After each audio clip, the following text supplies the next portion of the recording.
Talk human rights, Victor. You've called Uyghurs in China's Xinjiang province your brothers and sisters. How do you feel about the fact that at least 500,000, some say more, of your brothers and sisters are being detained in camps by the Chinese government? That's 5% of the adult Uyghur population, one of the highest imprisonment detention rates in the world. Mehdi, the Uyghurs are a proud ethnic group, one of the 56 ethnic nationalities in China. The Uyghurs, as far as I'm concerned, are my true brothers and sisters. I know many of them. I travel to Xinjiang regularly, and I talk to many of the Uyghurs. Now, if anyone is serious about accusing China of practicing mass injustice to the Uyghurs, give me the evidence. I did. Human Rights Watch say 500,000 people detained over the years in recent years. You keep quote Human Rights Watch, and I tell you... Do you know where they got those numbers from? I don't know. Can I tell you? I don't know. I thought you were the expert on... You've been to Xinjiang, you've spoken to Uyghurs. You never heard these numbers? I do not know where did they get the source. So their source is the Xinjiang High People's Procuratorate, which has published its own statistics, Xinjiang official body, which says it's convicted 540,826 people prosecuted in the region since 2017. The United Nations Office for Human Rights looked at satellite footage. They say 10 to 20% of the population. Amnesty estimates 1 million people in camps. 500,000 is a conservative number. Mehdi, if you quote that organization, please be assured that that organization has been completely discredited for the false information they came up with. I love this game we're playing. You give me a source, I give you a source. They're discredited. They've said falsehoods. Mehdi, how can let me ask you a question. How many people are in detention in Xinjiang? You give me a number. Listen, if you look at Xinjiang... You give me a number. If you look at... I do not have the number. Why not? Yeah. Hold on. You can't say it's not 500,000 and then say you don't have a number. I have a number. I have sources. How many people do you think are detained? Let me give you my reason. No. I go to Xinjiang a lot. I travel almost So they're your brothers and sisters. Xinjiang. You go there a lot, but you can't tell me how many people are in detention. Listen, they are happier. They enjoy their life. They enjoy their Muslim practices and traditions. Listen. How many people are in detention, Victor? Mehdi, let me be philosophical. No, don't be philosophical. Be numerical. No. How many people are in detention? You said no to 500,000. How about, okay, let's let 250,000. Let me finish my point. Nope. You answer the question. You can't filibuster, Victor, on the show. If anyone how many promotes people do you think independence, they will be dealt with in Got law. it. How many of them are in court? How many in detention? A very small minority. So you don't have a number. You say they're all happy, but you won't let in independent investigators. You won't let in journalists to go there. Why not? They're not allowed to go there. I will be happy to escort you to Xinjiang. Really? I can make that promise. Really? I will speak to the Chinese government. Here's the problem, to Victor. the Chinese I don't embassy. want to escort. I don't want minders. I want to go freely. Will you allow that? I do not make that decision. Oh, a moment ago you were going to make all sorts of interruptions. Suddenly I said, let me go freely and speak to Uyghurs freely. Can I do that with no minders? I'll be happy. No Chinese government escort. I will be happy to make your case. Oh, just now you said you'd organize it. Now we're about make a case. You can't guarantee. Rehan Assad is a senior fellow at the Atlantic Council, international human rights lawyer. You are a Uyghur who Victor says, brothers and sisters. Your literal brother has been held in an internment camp in Xinjiang since 2016, I believe. Rehan, tell us what happened to your brother and what is your response to Victor, to what you've heard, and what is the latest on your brother, if you don't mind sharing with us.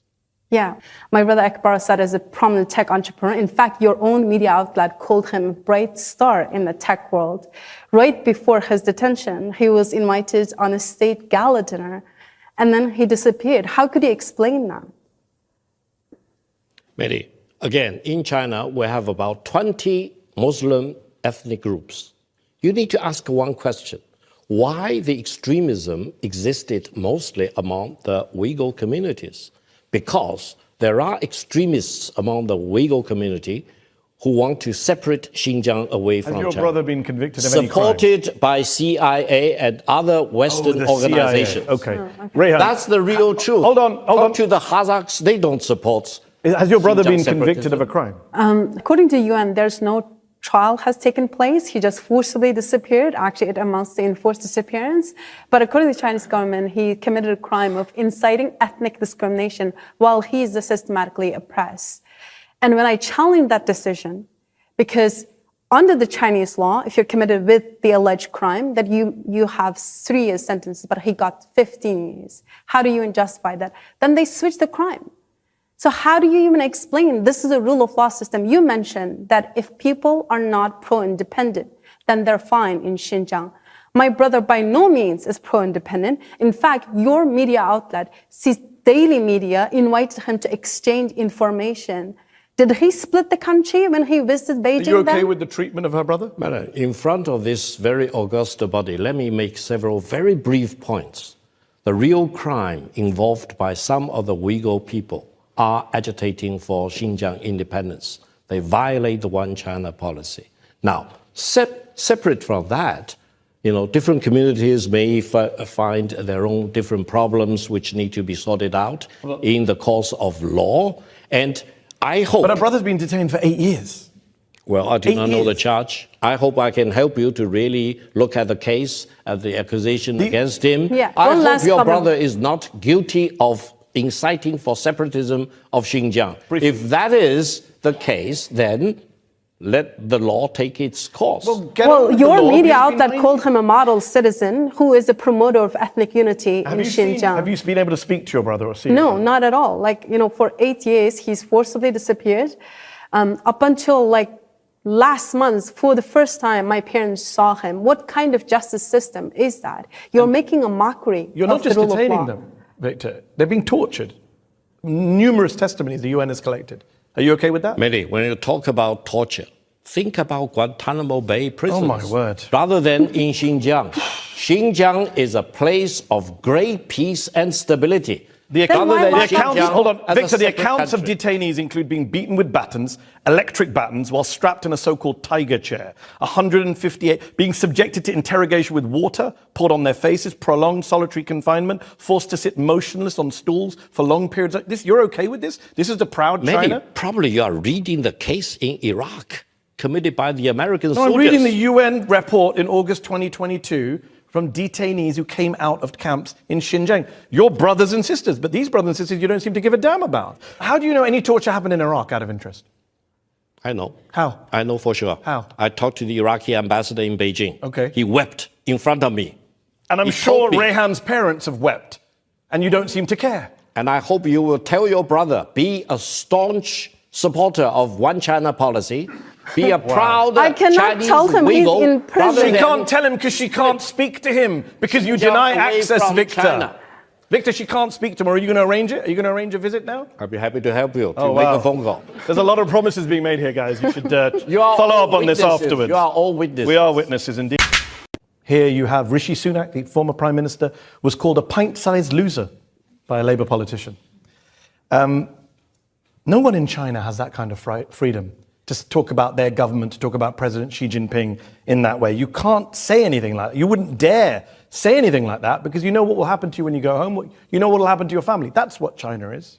Mehdi, if you do anything, write anything, email or chat to your friends about taking anything action against, let's say, Prime Minister of Britain, That's not what I President said. of the United States, I didn't say that. you'll be dealt with That's very not what I said. swiftly. Victor, you're a master of In straw man. China- That's in not China- what I said. in- I said Rishi Sunak was called a pint-sized loser.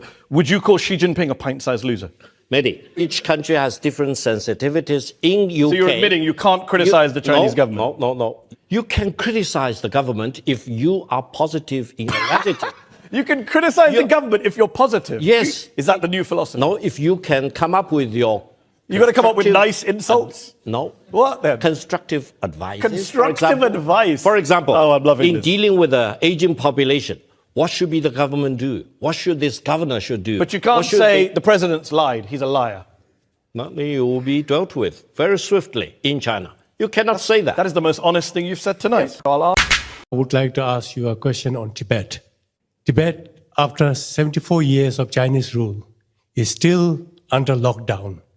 No journalists, no individual tourists, even Tibetans are not allowed to see their families. What is China afraid of to keep Tibet in such a tight control and Tibetans in such an inhuman existence in our own country?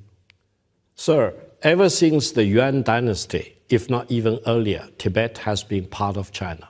Through different dynasties, different historical periods, I can assure you, during your lifetime and mine, Tibet will always be part of China. Why are you so Therefore- insistent therefore- on ruling places that don't want to be ruled by China? No, Well, Tibet we've is been part through of Tibet, China. Taiwan.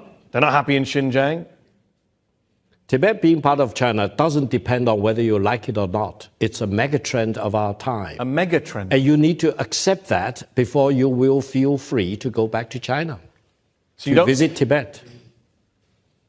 You sound like you're threatening the man. No, I'm not. You said you have to accept that before you can go back. He's in from peace. that place. You live in peace in Britain, that's good. But he's a refugee. But if you want to go back to Tibet, acknowledge Tibet is part of China, period. And what if he doesn't? He can't go back to his home. You cannot go back.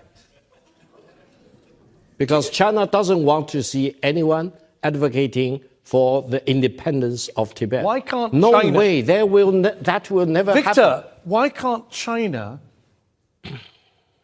rest on its own merits? Why the bullying and the threats? We're going to break you to pieces, Taiwan. You can't go back until you sign this document or that declaration. Why the insecurity? Second biggest economy in the world, major power. You sound so insecure. China's security rests on the principle that there is only one China. And Taiwan is part of China, Tibet is part of China, and Xinjiang is part of China. Period. And even if the people there don't want to be part of it, you don't give a damn. The majority of the people live happily as How do we Chinese know? citizens. Did you do a vote?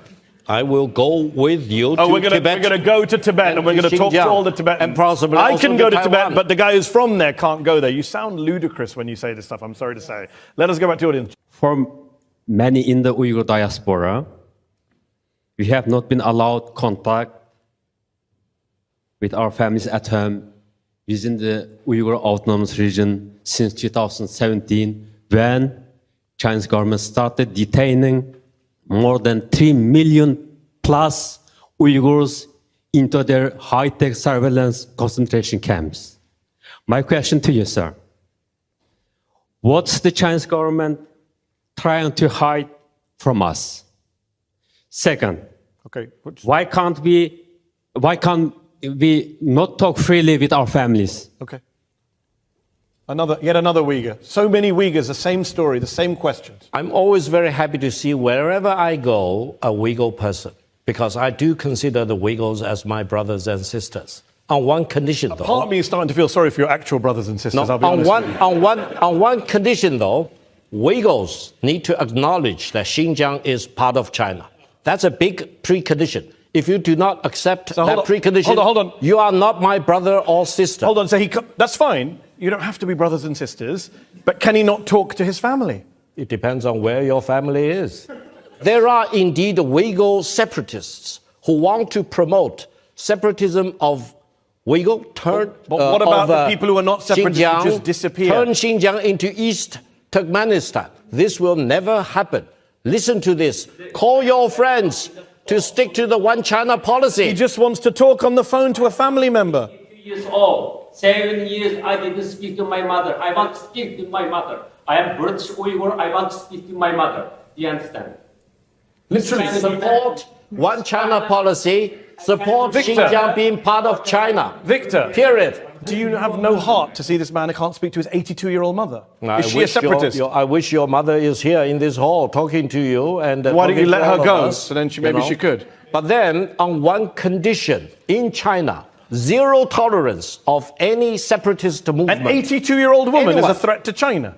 What does that say about China? I hope she's not a separatist, but if she's a separatist, she will be dealt with by law. Period. Victor, before we finish, I have one question for you. We're in the UK. We're in Conway Hall, historic free speech society. Could we do a show like this? Could I interview you like this? Could Rehan come be on a panel like this in Beijing, in, say, the Beijing International Convention Center? Could we do a show like this? Audience members freely ask questions. You take questions from everyone. No one's vetted. No one's threatened. Could we do this in Beijing? Mehdi, if you ask me to line up all the support, you will do that. Really, I can assure you that. A show where every audience member gets to speak freely. No one turns up at their house afterwards. For many European countries, you do not need a visa to go to China. Pick up your luggage No, I'm and not buy asking. a ticket. I'm not asking Fly to foreigners. Beijing. Victor, I'm not asking foreigners to come. I'm saying, could a Chinese audience turn up and ask whatever they want, criticize Xi Jinping, criticize the government, ask you questions, talk about Uyghurs? Could you do it in Beijing? Mehdi, in China, don't criticize our president. So we couldn't do this show? Unless you Well, I'm have glad you a answered the very question. positive, constructive proposal to make. From Criticism from the is horse's not that- mouth. Don't criticize unless it's Criticism positive. is not the only goal. Criticism with constructive speech purposes is a goal. will be a better free speech. Free speech is a goal we cherish on this show. I'm glad to have offered you a platform for free speech. I wish you could. 처음엔 참 우스웠습니다. 겁나 중국스럽다. 하지만 조금 공포스러워집니다. 공감을 얻을 수 없는 논리를 조롱하는 군중들 앞에서도 흔들림 없이 뱉어낼 수 있다는 게, 그렇게 다시 납득이 됩니다. 진실을 말해서 위험에 처할 것인가, 조롱을 당해도 내 자리를 연명할 것인가. 한 가지는 확실합니다. 가우즈카이의 오만함과 저 뻔뻔함 뒤엔 당에 대한 극도의 두려움이 존재할 거란 사실.